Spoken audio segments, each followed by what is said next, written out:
ফ্যাক্টটিউবের নতুন ভিডিওতে আপনাকে স্বাগত। আজ আমরা একটি রহস্যময় এবং রোমাঞ্চকর জগতে প্রবেশ করতে যাচ্ছি, যেখানে প্রতিদিন নতুন নতুন তথ্য সংগ্রহের জন্য নানান বিপদকে তুচ্ছ করা হয়।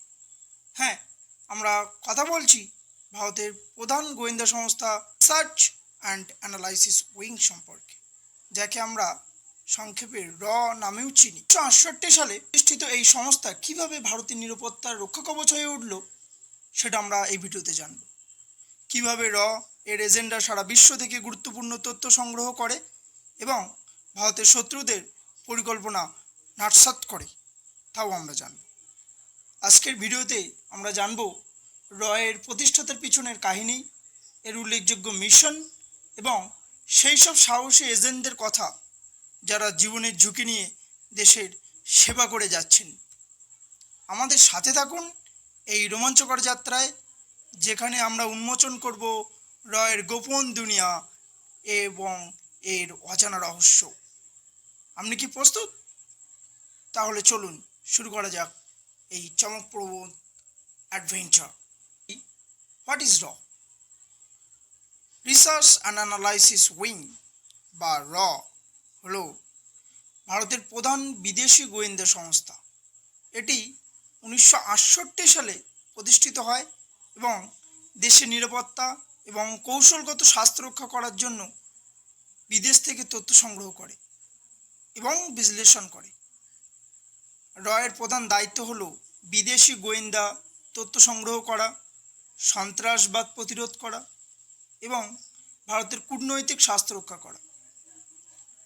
এটি সরাসরি ভারতের প্রধানমন্ত্রীর দপ্তরের অধীনে পরিচালিত হয় এবং এর কাজকর্মের মধ্যে অন্তর্ভুক্ত থাকে, যেমন বিদেশি গোয়েন্দা তথ্য সংগ্রহ বিশ্লেষণ, সন্ত্রাসবাদ ও বিপর্যয় মোকাবিলা, দেশের নিরাপত্তা ও কৌশলগত স্বাস্থ্য রক্ষা,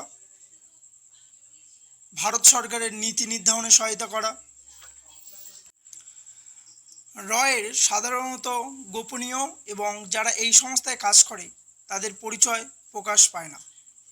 সংস্থাটি ভারতের নিরাপত্তা এবং সার্বভৌমত্ব রক্ষার জন্য গুরুত্বপূর্ণ ভূমিকা পালন করে থাকে। 1868 সালে গঠিত হয়, কিন্তু তার আগের কিছু ঘটনা এর ডেভেলপমেন্টের সঙ্গে যুক্ত। অ্যাকচুয়ালি ভারতবর্ষের ব্রিটিশ রাজের সময় মধ্যপ্রদেশের জবলপুরের জঙ্গলে কিছু ডাকাত অ্যাটাক এবং লুট করে জঙ্গলে লুকিয়ে পড়ত, আর এর থেকে বাঁচার জন্য ব্রিটিশেরা 1830 সালে থাগি অ্যান্ড ডাকাতি নামে একটি ডিপার্টমেন্ট চালু করে এবং এটাই ওই ডিপার্টমেন্ট যেটা পরে গিয়ে এর ভিত্তি স্থাপন করেছিল। ওই সময় যে এই থাগি অ্যান্ড ডাকাতি ডিপার্টমেন্ট ছিল, এরা ওই অঞ্চল থেকে ইনপুট এবং ইন্টেলিজেন্স একত্রিত করে উপরে পাঠাতো এবং এরা করতো কি, নিজেদের কিছু সেফাই ডাকাতদের সঙ্গে মিশিয়ে দিত। এইভাবে কাজ করতে করতে খুব তাড়াতাড়ি তারা ওই অঞ্চল থেকে ডাকাত দূর করতে সক্ষম হয়। এই সময় থেকে ব্রিটিশরা ইন্টেলিজেন্টের দরকার বুঝতে পারে এবং এই সময়ে অ্যান্টি ব্রিটিশ গভর্নমেন্ট অ্যাক্টিভিটি করার যে সমস্ত স্বাধীনতা সংগ্রামী ছিল তাদের সঙ্গে মোকাবিলা করার জন্য এইরকম একটি এজেন্সি তৈরি করা হয়, যার নাম দেওয়া হয় সেন্ট্রাল স্পেশাল ব্রাঞ্চ। ওই থাগি অ্যান্ড ডাকাতি ডিপার্টমেন্টের অফিসার এবং ম্যান পাওয়ারকে সেন্ট্রাল স্পেশাল ব্রাঞ্চে ট্রান্সফার করে দেওয়া হয়।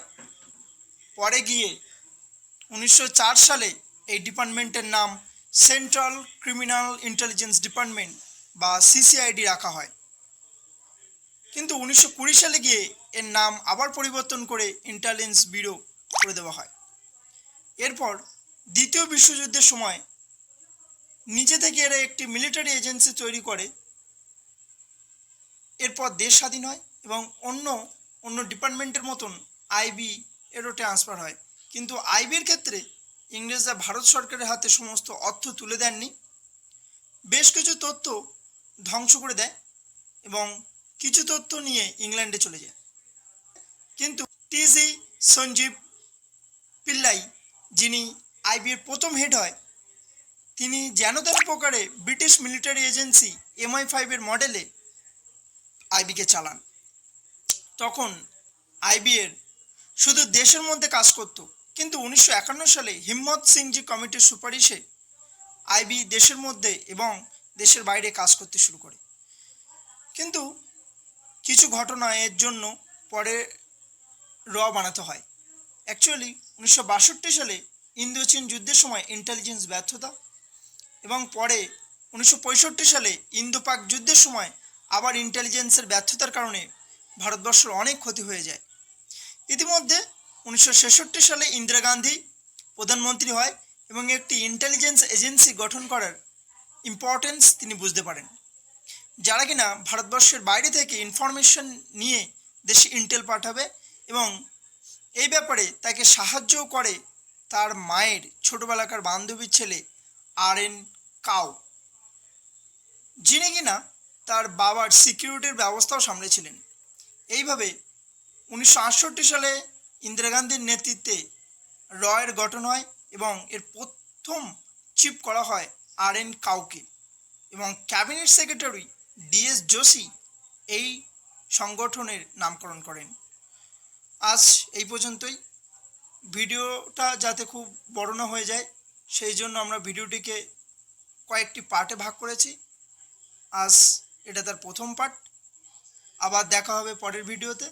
তত সময় সুস্থ থাকুন, দেখতে থাকুন বাংলা ফ্যাক্ট টিউবের ইউটিউব চ্যানেল, আর কমেন্টে জানাবেন আজ ভিডিওটি কেমন লাগলো, আর লাইক শেয়ার সাবস্ক্রাইব করতে ভুলবেন না। জয় হিন্দ, দেখা হচ্ছে।